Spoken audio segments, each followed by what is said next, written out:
Monsieur Cole, dans les saboteries mécaniques, quelles étaient les relations entre les patrons et les ouvriers? Elles étaient bonnes ou Oh mauvaises? oui. Oui, ce n'était pas comme maintenant, hein. Le patron, il était tout proche de l'ouvrier, puisqu'il avait été lui-même ouvrier avant. Mais ça n'avait pas changé, l'ambiance était quand même... Ben, dans les saboteries mécaniques, il y avait plus de distance quand même. Mais non, dans la petite saboterie, non, le patron rigolait avec les ouvriers. Oui, mais dans les saboteries mécaniques, hein. Maintenant, on est dans les saboteries mécaniques, c'est pour dans voir les un peu... saboteries, il y avait, si, quand même, il y avait une petite distance, mais non. Non, le patron était assez proche des ouvriers quand même. Oui. Parce qu'ils avaient été ouvriers eux-mêmes, ouvriers sabotiers avant d'être patrons, hein. Et puis c'était quand même du personnel de l'île. Oui. Donc Oui. c'était des gens qui se Et connaissaient. puis les gens étaient encore assez honnêtes à ce temps-là. Oui. Hein? Mais c'était quand même plus sévère. Enfin, l'ouvrier n'avait plus autant de distractions non Ah plus. non, il fallait remplir sa journée, quoi. Hein? Parce que quand les machines tournaient, il fallait faire le rendement. Hein? Parce qu'il y avait des planeuses, des creuseuses, des talonneuses. Hein? Il fallait faire autant de sabots à peu près sur sa journée. Hein? Les autres, dans les repasseurs, comme on appelait, ceux qui fignolaient les sabots. Donc il y avait des creuseurs et des planeurs aussi. Eux, ils n'avaient plus de liberté. Ils étaient aux pièces. Donc, s'ils ne faisaient que 50 paires, ils ne faisaient que 50 paires. Mais s'il en faisait 100, celui qui voulait... C'était à peu près le maximum qu'on pouvait faire, c'était 100 paires, quoi. Donc, au passage, ceux-là, ils étaient plus libres. Hein. Ils avaient envie de chanter, tout ça. Mais dans les machines, il fallait suivre le mouvement. Hein. Et être sérieux pour ne pas... Parce qu'à un certain moment, je crois qu'il y a quand même eu des grèves qui ont éclaté. Oui, il y a eu des grèves. Pourquoi? Bah, pour avoir une petite augmentation. Ils n'étaient pas assez payés? C'était aux environs les grèves aux environs de 30, quoi.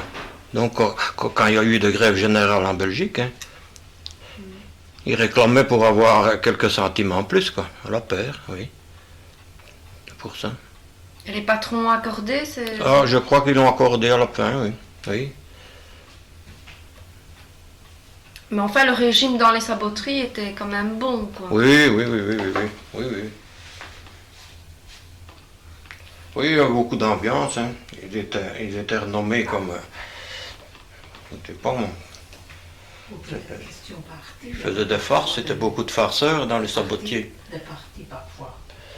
Oui, ça influençait beaucoup. Ça influençait beaucoup. Le parti.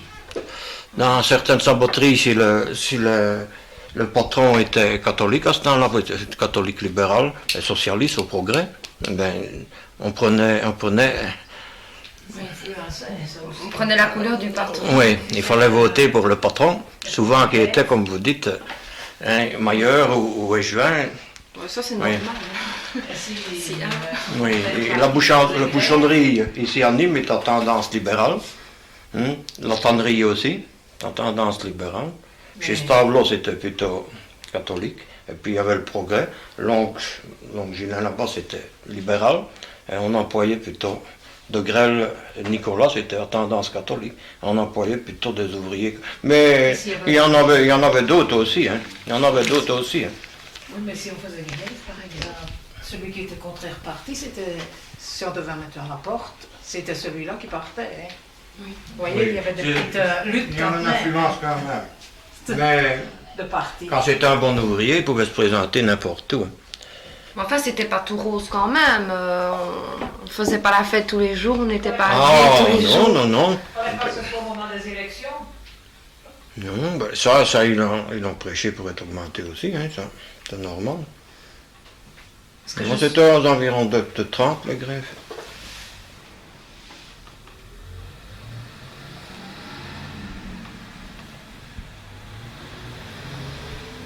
Et la mentalité à l'intérieur de la saboterie, donc au niveau dans les machines, quoi, c'était tout à fait différent. Oui, ah oui, parce que là-bas, on ne prenait pas la peine de manger, mais c'était aux pièces, hein. Donc il fallait en faire le plus possible. Ça, on avait 8 heures de travail, mais il fallait faire le plus possible de pièces. On ne savait plus blaguer non plus. Non. Ceux qui étaient occupés aux machines, non, ils n'avaient pas le temps. ils blaguaient tant de midi, mais ils n'avaient pas le temps. Mais dans les ateliers de repassage, comme on dit, puisque ceux qui fignolaient les sabots, là-bas, on plaisantait toujours, on chantait, on faisait des farces, oui. Mais dans les années 50, c'était déjà plus ça. On ne rigolait plus comme avant. Et pourquoi les sabots ne se portaient plus, ça n'allait Non, on sentait la faim, quoi. On ne vendait plus de sabots, c'était fini. Mais non, quand les bottes de caoutchouc sont venues, il n'y avait plus de sabots. Hein. C'était plus facile, hein. Même les fermiers, ils employaient ça en Hollande, en Flandre, et puis même par ici. Mais après, on n'a plus de caoutchouc, c'était beaucoup plus facile. Hein. Et les saboteries mécaniques ici de Nîmes, parce qu'il y en avait quand même 6, c'est ça. Est-ce qu'au niveau de la concurrence, est-ce qu'elles ne se sont pas mangées un petit peu la laine sur le dos? Non, ça je ne pense pas. Non. Non, ils avaient tous leurs débouchés. Non, je ne crois pas, non. Non, c'est la crise plutôt que ça démolit tout, quoi. Parce qu'il y a eu des reconversions dans ces entreprises-là. Oui, au Viroin, pendant la guerre, on a fait des galoches, en collaboration avec la tannerie. La tannerie fournissait le cuir, donc au-dessus de la galoche, et au Viroin, on faisait le dessous. Donc la semelle en bois.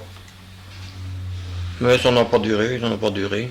Chez Stavlo, ils ont fait des machines à laver après, la saboterie, mais ça n'a pas pris. Ils ont même fait des jouets après.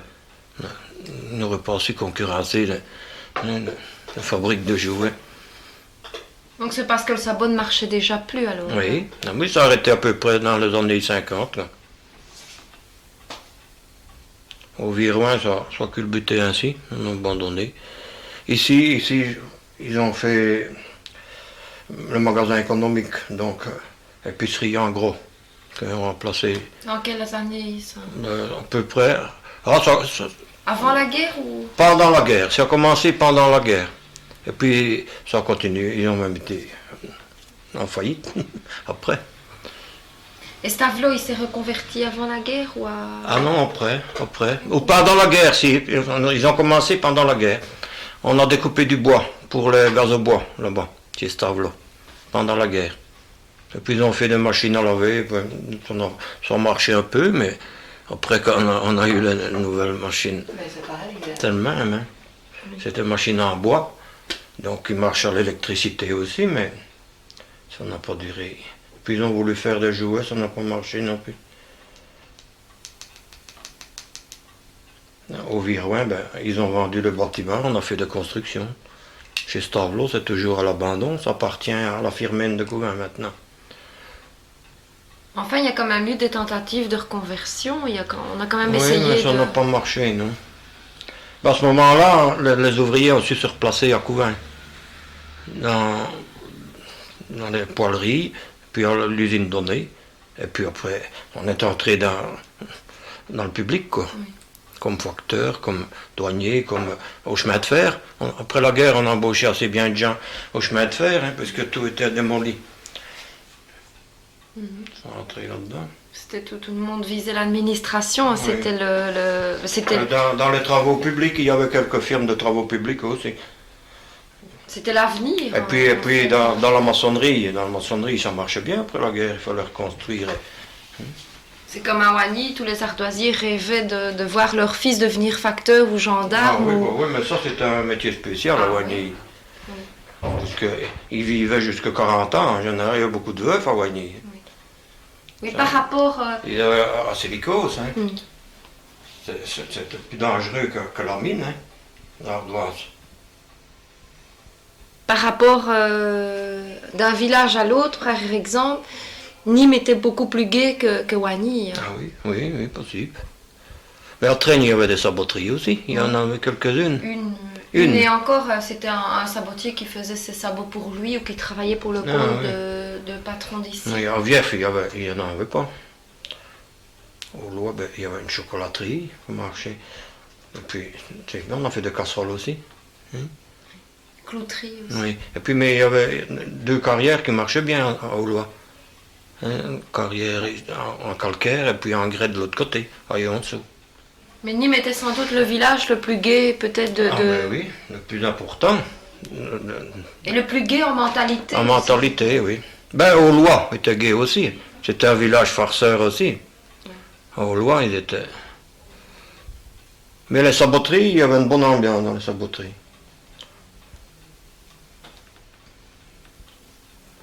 Mais quand le travail aux pièces après, ben, ça détruit tout. Hein. Alors, qu'est-ce que la saboterie a apporté dans le village? Donc il y a l'ambiance, mais il y a d'autres choses aussi. Des cafés ou... Ah, oui, à ce moment-là, il y avait un café toutes les 5 maisons. On buvait la goutte à ce temps-là. On n'est pas connu. Connu, c'était avant moi. Les sabotiers avaient la réputation de boire beaucoup, bien... Oui, assez bien. Le lundi, quand ils travaillaient dans les saboteries, les premières saboteries, le lundi, c'était... On débitait le bois, et puis vers 10 heures, on arrêtait. On buvait jusqu'au soir. Et ils se rattrapaient toute la semaine. Quoi. Et au niveau folklore, il y avait pas mal de folklore ici. Ben, le Mardi Gras, faisait le Mardi Gras, c'était les sabotiers qui étaient les principaux artisans, quoi, de fête. Il y a eu du folklore, mais c'est après la guerre, ça. Il y a eu trois sociétés, les Confetti, les Hispanos, les Vénitiens. Donc, les 3 sociétés de musique qui dominaient. Il y avait 3 sociétés de musique, donc c'était des adversaires. Et quand on faisait un groupe folklorique, par exemple, dans une société, mais les autres suivaient aussi. La politique a beaucoup joué quand même hein, dans le village ici. On suivait la musique, quoi. Il y avait beaucoup de musiciens. Chaque partie avait sa fanfare. Sa fanfare, oui. Au début, il y en avait 2, donc la fanfare catholique et la fanfare libérale. Mais après, quand les socialistes ont monté, ils ont refait une fanfare socialiste aussi. Ils s'entendaient bien entre eux ou bien Ah oui, plus ou moins, oh oui. Non, catholique, non, parce qu'au début, ils faisaient le cartel. Hein. C'était toujours cartel libéral-socialiste contre les catholiques. Donc les socialistes et les libéraux s'entendaient, quoi. Puisque aux élections, quand ils passaient, comme on dit, eh ben, ils sortaient, libéraux et socialistes. C'était toujours le cartel libéral-socialiste à ce temps-là. Maintenant, ben, mais au niveau différents cartels. Au niveau des musiciens, ils ne se flanquaient quand même pas des coups de trompette dans la figure. Si, quelquefois.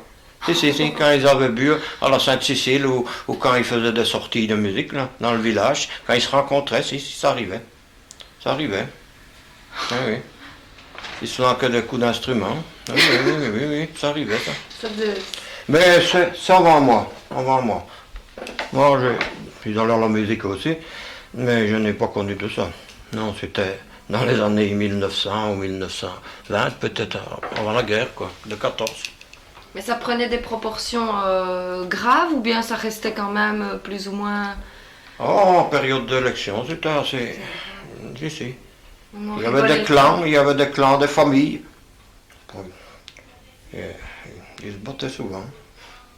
D'ailleurs, on se battait souvent. Hein, dans les années, je ne sais pas moi, en 1900, jusqu'en 1914, oui. Tous les dimanches, ils se battaient hein, dans les cafés. Oui. Parce disons qu'il y a se battre...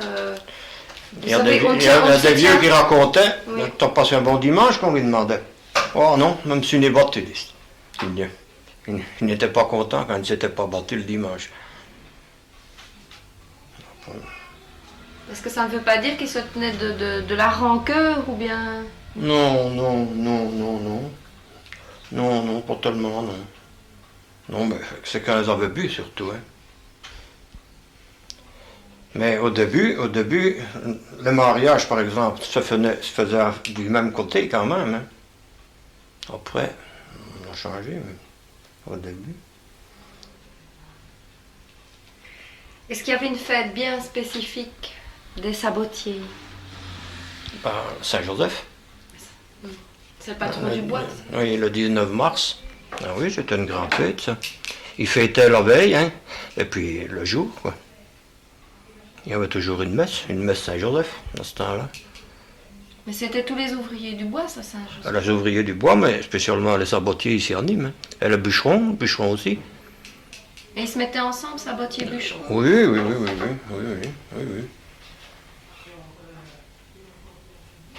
Oui, alors Saint-Éloi, l'ouvrier du fer. Les maçons, c'était à Sainte-Barbe, avec les ouvriers de carrière. Ah, ça c'était une belle fête dans le temps.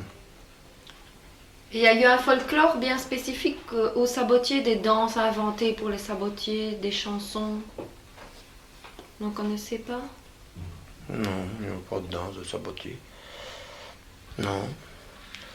On a le premier club de football, on a surnommé les sabotiers. Quand ils déplaçaient, c'était les sabotiers de Nîmes, quoi. Ils avaient même un sabot sur leur maillot. Donc c'était à l'époque qu'il y avait beaucoup de saboterie et beaucoup de joueurs sabotiers, quoi. Mais non, je ne crois pas, le folklore, non. Parce que du côté de la Semois, ils ont encore une danse maintenant qui a été créée pour les sabotiers ou par des sabotiers, mais on danse encore ça maintenant. Et ici, je me demandais si ici à Nîmes, il y en avait une aussi. Non, je ne crois pas, non. Qui aurait Non, été... non. À ma connaissance, non. Et des chansons non plus, des chansons de sabotiers chantées par des sabotiers. Non, je ne vois pas. Je ne vois pas de chansons de sabotier, non. Ça, je n'arrive pas à retrouver ici à Nîmes, des choses comme ça. Je n'en vois pas. Mais Oui. mon beau-frère, là, il vous renseignera peut-être. Parce qu'il fouille beaucoup, pour le moment.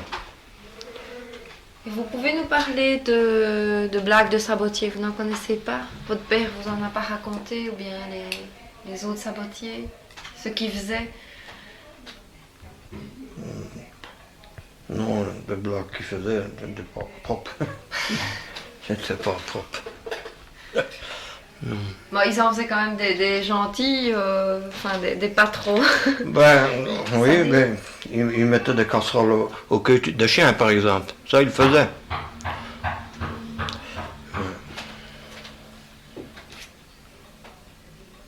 Il y a des fois qu'il mettait des excréments dans les copeaux.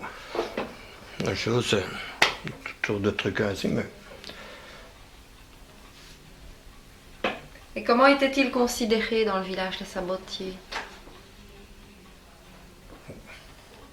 Il était bien, puisque c'était la majorité. Mais comme des guélurons, comme des chahuteurs, ou bien comme des... De guélurons, chahuteurs, quoi. Non, il était sympathique, hein. Oui. C'était la mode, quoi. Il n'y a personne qui discutait une blague de sabotier. Parce que parfois, à des métiers comme ça, on met des noms, on met des étiquettes, quoi. Par exemple, les forgerons, c'est des, je ne sais pas moi, ils sont plus forts, ils sont un peu plus bruts, peut-être plus bourrus. Oui, ils sont plus bourrus, oui, peut-être plus bourrus, les forgerons. Mais non, les sabotiers, ils étaient gais. À la fin, plus le même, hein, parce que quand il fallait gagner sa vie, il fallait faire beaucoup de sabots, on n'avait plus le temps de rigoler. Ça, le travail à la pièce a beaucoup détruit.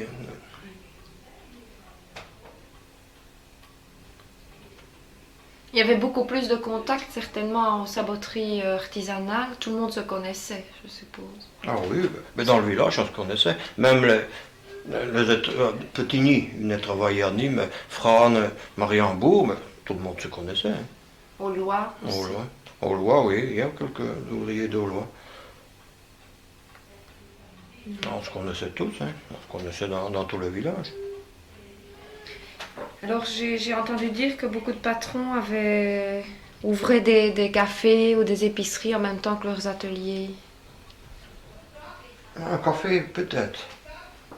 Mais ça avant le mécanique. Oui. Hein. Oui, peut-être ils avaient un café, parce que le lundi, par exemple, quand ils buvaient, mais ils buvaient surtout chez le patron. Hein. Ils faisaient des frais chez le patron, mais il y avait un café à peu près toutes les 5 maisons. Donc, mais ils se déplaçaient aussi, hein. Quand ils ont commencé à boire.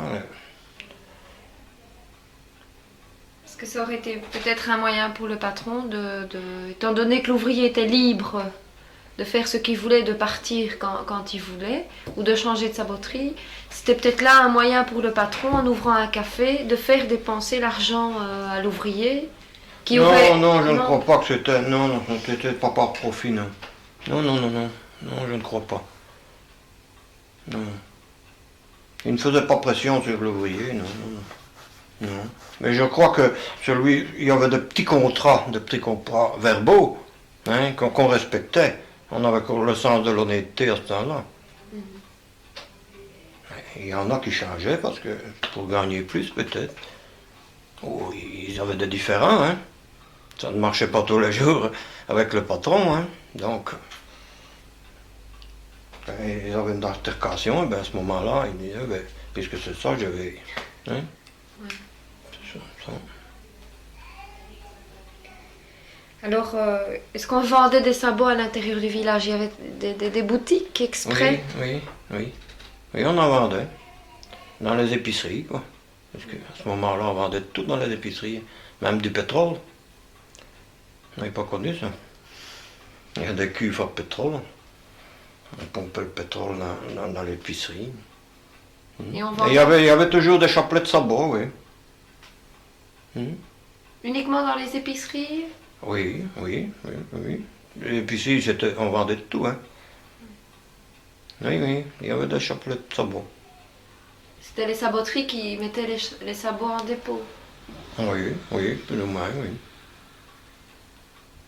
Mais il y a des sabots-bottes qui revenaient de Flandre, qu'on ne fabriquait pas ici dans la région. Et alors, Mais qu'on vendait dans les magasins. Parce que le sabot était, sur la fin, était employé plus que le sabot à brut. C'était plus facile. moins cher aussi. Plus léger.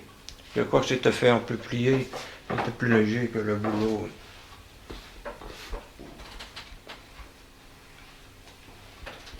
Est-ce qu'on pouvait vivre uniquement de la saboterie ou on devrait pratiquer une autre activité en même temps? Ben, ils avaient souvent une vache ou deux, ou une chèvre, ou un cochon. Ils cultivaient le terrain, quoi. La pomme de terre, on vivait plus facilement à ce temps-là. On avait un poêle, on avait une lampe. Hein? Il n'y avait pas de télévision, il n'y avait pas d'appareil ménager, il n'y avait rien. On avait un poêle, on faisait tout avec le poêle. Hein? On s'éclairait même, le soir. Oui. Ben, ils vivaient, mais bien entendu, c'était pas le luxe, mais enfin, ils arrivaient à vivre. Hein. On dit souvent que le sabotier, enfin peut-être pas dans les saboteries mécaniques, mais pour en revenir aux saboteries artisanales, le sabotier savait faire plusieurs choses de ses mains. On trouvait souvent des sabotiers plafonniers ou des sabotiers maçons. Mais oui, mais ça c'était plutôt le maçon qui était sabotier en hiver. Et le plafonnier aussi. Plafonneur, quoi. Hein? Donc, il rentrait donc, comme je l'ai dit, à Sainte-Barbe et il en sortait à Saint-Joseph. Parce que s'il avait fallu vivre uniquement par le métier de sabotier, est-ce qu'ils auraient pu arriver à... Ben, il y en avait qui arrivaient, oui. Mais alors il fallait C'est travailler. lui qui était subtil et qui faisait son rendement.